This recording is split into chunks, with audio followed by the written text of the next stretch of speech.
Molecularity. The word molecularity refers to the number of molecules that are involved in an elementary reaction. Okay, what's an elementary reaction? An actual molecular event, right?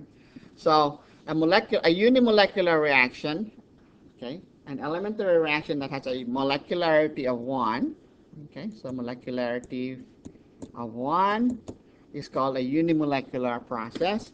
That involves simply a molecule that fragments, falls apart. So it involves just one molecule falling apart into two pieces, two or more pieces, or one molecule rearranging its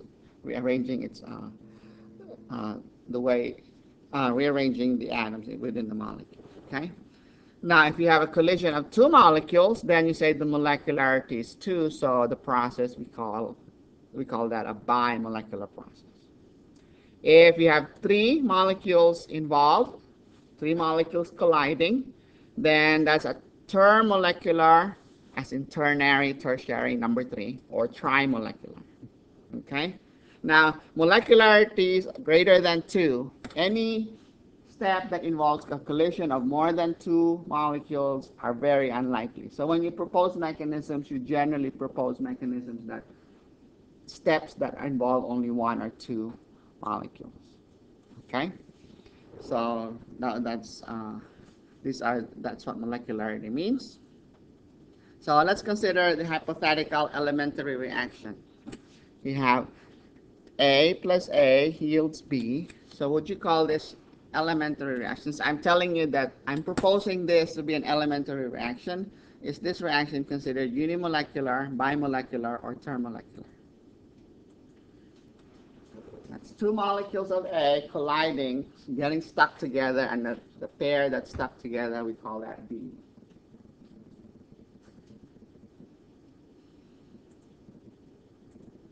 Bimolecular. Two molecules colliding, okay? And usually it's a giveaway that it's bimolecular, especially if it's written this way, because otherwise you would just say 2A yields. Usually when you write mechanisms, when you propose elementary steps, if you're to emphasize that it is a bimolecular process, even though you could have abbreviated this as 2A, you would write it as A plus A gives B, okay? So the number of molecules that's actually involved, if I tell you, it's called, will be the molecularity, even if they're at the same time. Okay, so the fact that I call this an elementary reaction, that means I'm telling you, I'm proposing that in this particular case, two molecules of A collide to give you a molecule of B. Okay, so that's a bimolecular step, a bimolecular reaction. Now, how is molecularity related to the reaction order?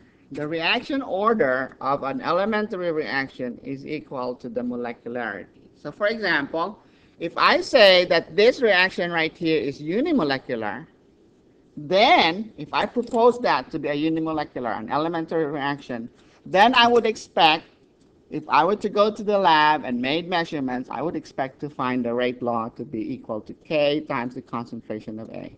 Rate equals K times concentration of A. It's going to be first order. So if the molecularity is 1, okay, then the rate law would be first order. If the molecularity is 2, what would be the overall order for the rate law? It's going to be second order. So for example, if I have two molecules of A colliding to form B, then the rate law would be rate equals K times A squared. It's K times concentration of A times concentration of A. If it's termolecular, and this one there's another bimolecular. If it's a bimolecular reaction that involves a collision of A and B, then I would expect the rate law to be rate equals K times concentration of A times concentration of B.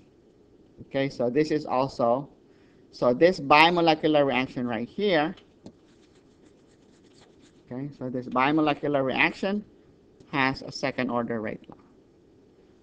Why is this second order overall? Because it's first order with respect to A and first order with respect to B. So overall, it's second order. Okay? So if you know the molecularity, then you should know what the reaction or experimental order of reaction is. Okay? Now, but, there's a big but here. your reaction order is experimentally determined always. Okay? You can predict what it would be if you propose a mechanism. But the only way to know for sure what the rate law is you actually do it in the lab. And we talked about that in the last lesson, right? So, it doesn't mean that if you find something that is second order in the lab, that the mechanism, it's an elementary step and it's bimolecular. It doesn't, the reverse conclusion doesn't work, okay? Because not every reaction is elementary, remember? So a reaction can be a series of elementary steps, and if you measure the rate law in the lab, it might turn out to be zero order, first order, second order. So the reaction order is really something you only determine in the lab. Okay? Whatever series of elementary steps you propose, it must predict a rate law that's consistent with the observed rate law. So how are we going to do that? In general, like I said, if it's just a one-step reaction, molecularity will tell you what the rate law is. But if it's a series of steps, then there's something else you have to do to figure out, to predict what the rate law is going to be. And whatever prediction you make should be consistent with what you measure in the lab. Okay, so if I say the rate law is second order with respect to A, it doesn't mean that it's an elementary step, that it's a bimolecular reaction. It could be, but it doesn't have to be. So we're going to illustrate that with a few simple mechanisms, okay?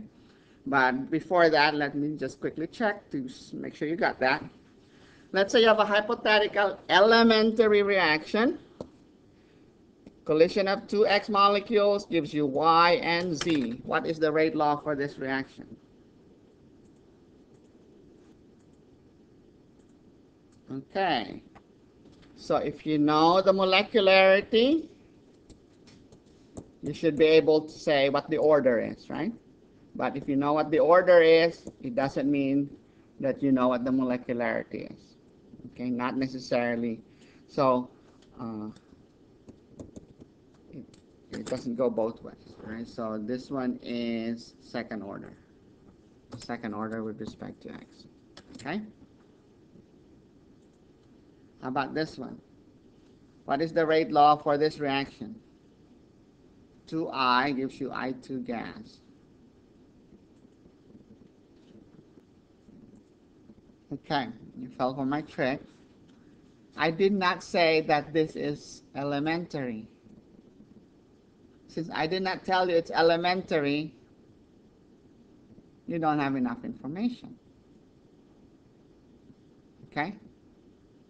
You can only predict the rate law given a chemical equation if you're told that that's an elementary reaction. This, in fact, is not an elementary reaction.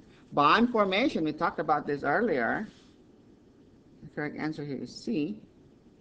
Remember bond formation, in order for two atoms to get stuck in a bond, when two atoms are about to collide, okay, when they collide, they're just going to separate and not form a molecule, right? If they have enough energy to be separated to begin with, when they collide, they're not going to form a molecule. The only way they can form a bond if there's a third body that comes along and collides with them and takes that energy away from them. Combination of two atoms to form a diatomic molecule is in fact a third order process. Okay, so it's not, the rate law for this would be something like K times I times the I squared times the concentration of a molecule. That M right there would be total concentration of all the molecules in your system. Okay, so this is not necessarily this is not an elementary reaction. If I told you that I'm proposing this to be an elementary reaction, then you say, yeah, then it would be A. Okay, so be alert to that. If it doesn't say it's an elementary reaction, if it's not obvious that it's an elementary reaction, it's not being proposed as part of a mechanism. So in other words, it's not being proposed as an elementary reaction. Don't assume that it is. Okay, so this one you don't have enough information. About this one. 2NO2 plus F2 yields 2FNO2. This reaction is most probably A, an elementary reaction, B, a multi-step or complex reaction. Right? So what's the likelihood that you're going to see three molecules colliding? Not very likely, right? So it can happen, but it's not very likely. So most likely this is a multi-step reaction. Okay. So proposing a thermomolecular process as part of a mechanism is generally not a good idea. But if you have enough experimental evidence to say that that's what's going on, sure, no problem. But if you're going to propose mechanisms, chances are your best bet would be to go with a series of either unimolecular or bimolecular steps. So